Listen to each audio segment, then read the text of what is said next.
ഷാർജയിൽ ഇനി 1000 ദിർഹത്തിന് ബിസിനസ് തുടങ്ങാം. തെരഞ്ഞെടുത്ത മേഖലകളിൽ ബിസിനസ് തുടങ്ങുന്നതിന് 1000 ദിർഹത്തിന് വാണിജ്യ ലൈസൻസ് നൽകുന്ന പുതിയ പദ്ധതിയാണ് ഷാർജ പ്രഖ്യാപിച്ചിരിക്കുന്നത്.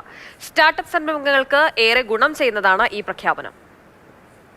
2 ദിവസത്തേക്ക് മാത്രമാണ് ഷാർജ വമ്പൻ ഓഫർ പ്രഖ്യാപിച്ചത്. ഈ മാസം 31, അടുത്ത മാസം 1 എന്നീ ദിവസങ്ങളിൽ നടക്കുന്ന ഷാർജ എന്റർപ്രണർഷിപ്പ് ഫെസ്റ്റിവലിൽ എത്തിയാൽ 1000 ദിർഹത്തിന് വാണിജ്യ ലൈസൻസ് എടുക്കാം. ട്രേഡ് ലൈസൻസ് ലഭിക്കാൻ ആയിരക്കണക്കിന് ദിർഹം നൽകേണ്ടിയിരുന്നതിന് പകരമാണ് 1000 ദിർഹത്തിന്റെ ഓഫർ. ബിസിനസ് എസ്റ്റാബ്ലിഷ്മെന്റ് ലൈസൻസ് ആണ് അപേക്ഷകന് ലഭിക്കുക. ലൈസൻസിന് അപേക്ഷിക്കുന്നതിന് ചില മാനദണ്ഡങ്ങളുണ്ട്. വിദ്യാഭ്യാസം, സർഗാത്മകത, ആരോഗ്യം, ഗതാഗതം, സുസ്ഥിരത തുടങ്ങിയ 6 മേഖലകളിൽ മാത്രമാണ് ലൈസൻസ് ലഭിക്കുക. സ്റ്റാർട്ടപ്പ് സംരംഭകർക്കും 1000 ദിർഹത്തിന് ലൈസൻസ് ലഭിക്കും. Sharjah research, technology and innovation പാർക്കിലാണ് 9ാമത് എന്റർപ്രണർഷിപ്പ് ഫെസ്റ്റിവൽ നടക്കുന്നത്. ഇവിടെ എത്തി ലൈസൻസിന് അപേക്ഷ സമർപ്പിക്കണമെന്ന് അധികൃതർ അറിയിച്ചു. Mathrubhumi news, Sharjah.